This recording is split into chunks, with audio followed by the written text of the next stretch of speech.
ühest pühapäevast teise pühapäeva, täpsemini 12. juunist 19. juunini kestavad Tallinnas Mustamäel Maarja Magdalena koguduses kirikupäevad. Päevad veel kestavad ja täna reedel on väga õige aeg minu meelest usutleda pisut ühte, kes selle sündmuse heaks on väga palju panustanud, idee autorid ja siis ürituse ellu kutsujad, et ma saan rääkida koguduse juhatuse esimehe Jana-Maria Ungaga. Palun öelge, kui raskeks väljakutseks oli üldse sellise nädalase ürituse korraldamine ühele kogudusele, kellest me teame üle Eesti, et tegemist on hästi noore Eesti Evangeelse Luterliku Kiriku kogudusega. Eks tegelikult need suured ettevõtmised algavad ju pisikestest sammudest, nii nagu õpetatakse koolis, et esimene samm ja siis jõuad edasi.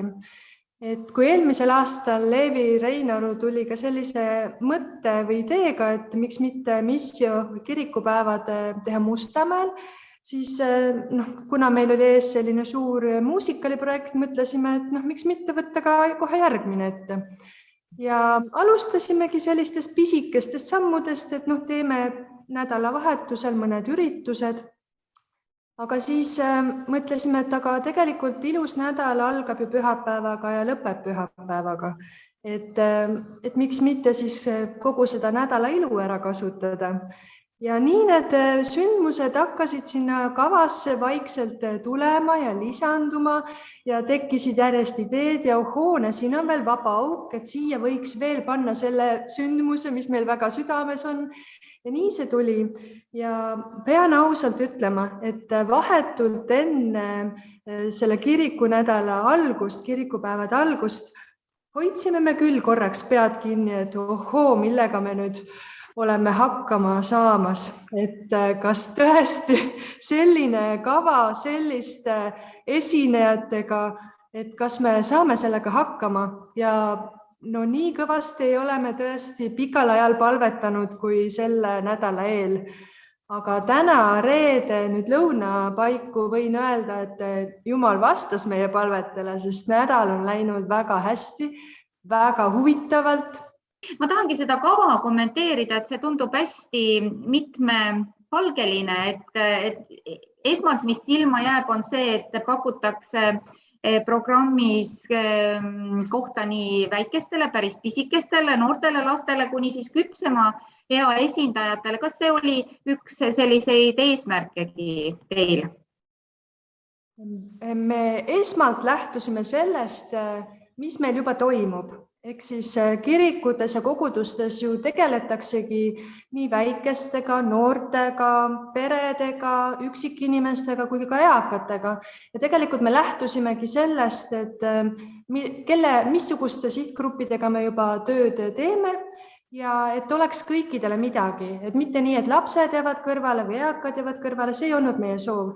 Ja Mustamäe kogudusel ongi olnud beebidega töö, lastega töö, on olnud noortega või mis on olnud, on kogu aeg, eks, ja eakatega ja need me kõik sinna kavasse panime. Tõsi ta on, seal on ka mõned sellised üritused, mis meil veel ei toimu iga nädalaselt või igakuiselt või igapäevaselt, küll aga millel meil on juba veidi tulevikku selline lootuslik visioon, et need võiksid tegelikult kirikus toimuda. Näiteks seesama palverännak, mis on homme tulemas või ka loominguõhtu. Just. Ma tahan veel natuke uurida seda, et mina saan aru nii, et Mustamäe kogudus korraldab sellise ürituse nädal kestva ja ütleb kõigile tere tulemast, kõigile, kel vähegi huvi on. Tahan uurida, kuidas kogudus ise, koguduse liikmed, kuidas teile tundub, suhtuvad sellesse, et kas kõik olid rahul, et kutsume nüüd külla kõik, kes vähegi tahavad tulla vaatama, kuidas me siin Mustamäel elame? Esimalt ma täpsustan, et lisaks Mustamäe Maarja Magdalena kogudusele on meil kambas ka teised Mustamäe kogudused, Mustamäe Kristlik Vabakogudus ja Vinjardi Tallinna kogudus. Me teeme seda ühise koostööna ja me tegelikult me ise tahame olla kogukonna kirik. Mustamägi on küll hästi suur, üle 60 000 elaniku, kuid siiski on ta selline kogukond ja me tegelikult tahamegi olla nende jaoks olemas. Me ei tee tööd või me ei ole kogudusena ainult sellepärast, et meil endal oleks tore, vaid sellepärast, et me teeniksime ka inimesi enda ümber. Ja need kirikupäevad ongi just üks selline hea võimalus uudistada, mida me siin teeme ja tullagi kogudusse ilma, et peaks nagu ise pakkuma, vaid et me ise kutsume, tulge ja vaadake ja see ongi meie eesmärk ju missioneeriva kogudusena. Ma väga loodan, et teie eesmärk sai täidetud, et Mustamäel asuvad kogudused, mitte siis nüüd ainult Maarja Magdalena, vaid teised ka paistavad senisest paremini Mustamäele jõudnutele silma. Aitäh teile selle intervjuu eest ja kõike head. Aitäh, palju õnnistust. Ja äsja andis intervjuu Mustamäe Maarja Magdalena koguduse juhatuse esimees Jaana-Maria Unga, kes tunnistas, et praegu käimasolevate kirikupäevade idee sai kogudus suuresti missiooni keskuse juhilt õpetaja Leevi Reinarult. Sellepärast mul ongi hea uurida nüüd õpetaja Leevi, et kuidas sulle tundub, kuivõrd on praegu Mustamäe toimuvate kirikupäevade osaks missioon? Kas see nädal Mustamäel on kantud missioneerivast väljakutsest ja kui siis, kuidas see seal näha on? No see põhimõte ongi koguduse ressursside rakendamine missiooni tegemiseks. Missioonikeskus korraldab ju igal aastal kuskil sellised missioonipäevad või missiod või siis kirikupäevad. Need viimased kogemused on siin olnud Narvas ja Haapsalus ja eelmine aasta oligi meil ju Haapsalu missio ja eelmisel aastal me tähistasime 30. juubelit esimesest missiost, mis oli Haapsalus ja Pärnus ja tähistasime ka Eesti iseseisvuse taastamist. Et missiooni idee, kui ma nüüd väga lihtsalt ütlen eilse päeva kogemuse põhjal, siis näiteks seal oli neil tegusate ja rõõmsate, see tähendab eakate ring välja kuulutatud ja ilus selline toidulaud oli kirikus ära kaetud, aga osavõtjaid oli vähe.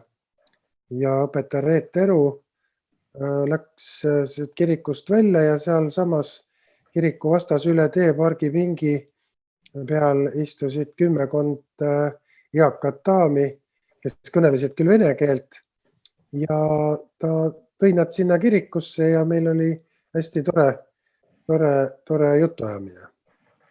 Nii et see väga lihtne praktiline näide, et me ei pea istuma kirikus ja ootama, vaid see ongi nagu selline tegevus, et minna välja ja inimesi kutsuda.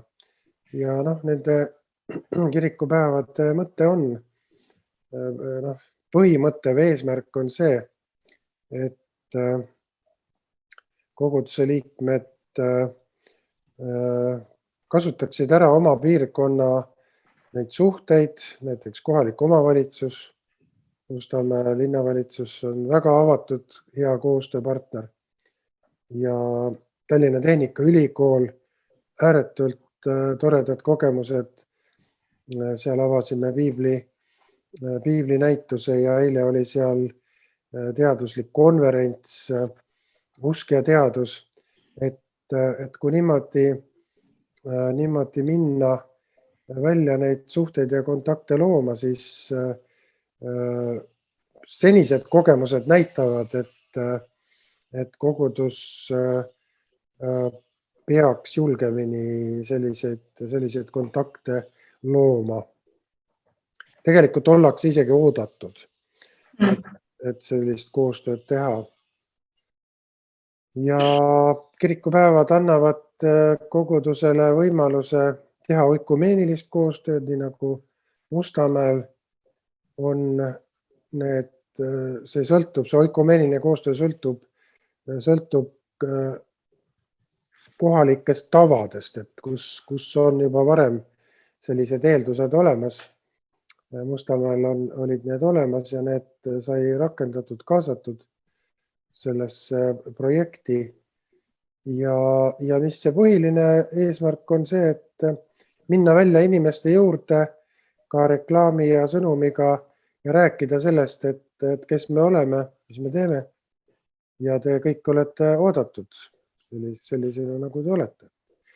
Ja ükskõik, mis keelt ka te räägite, et see missioon nagu läbib kogu neid tegevusi.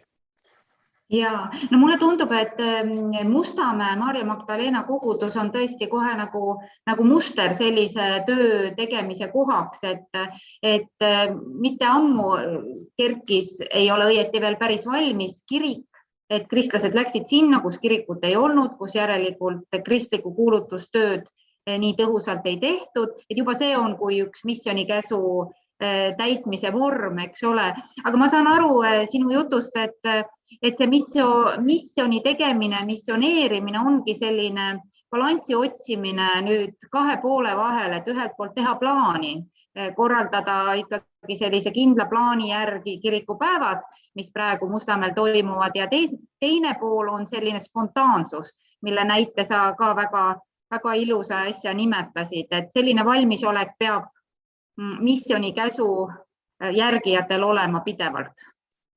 Ja, loomulikult.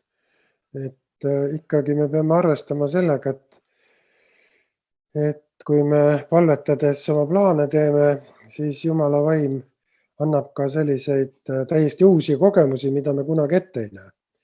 Ja me peame olema selleks ka valmis ja julgelt tegutsema. Et tegelikult sellist inimeste kaasamist ja kutsumist, seda tegelikult kõik kogudused ju mõtlevad ja kõik me ju räägime, et peaks oma sõbra kaasa võtma kirikusse ja peaks. Aga siin, kui tekib selline praktiline olukord ja praktiline vajadus ja võimalus, siis see aitab kaasa nagu sellest nagu lävepakust üle minna või surnud seisust kuidagi välja saada ja need kogemused julgustavad. Et Mustamäe kogemus on ka täiesti omanäoline ja eks need missiod ongi igal pool seda nägu, nagu selle piirkonna kogudused või kristlased on.